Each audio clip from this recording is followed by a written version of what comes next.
đó đây đó mới cầm đó nhắm thứ hai hello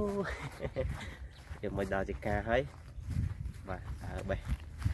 xoài giờ nó xoài cái bèo lên ấy bên cả đàm thế đôi chưa kênh xoài tôm muối đâu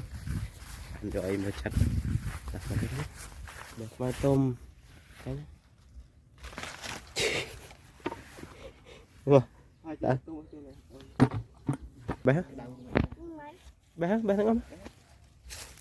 dạ bé xoài giờ tập tôm nhầm kéo chân này tao con mẹ ra bé mau lấy mưa ấy bé đã mau đau màu không phải muốn đau trong cha tìm xoay trong môi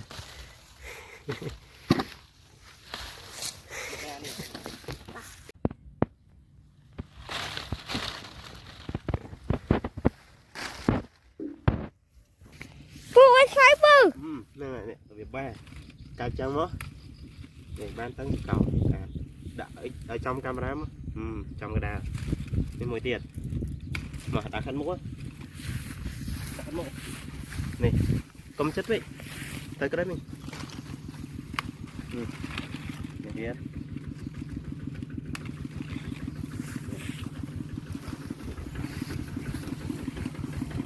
nhá lôi át này ngoài không màu này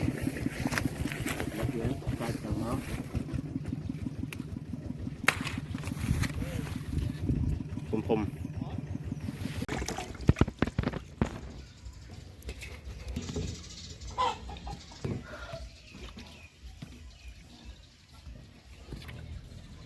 bonito.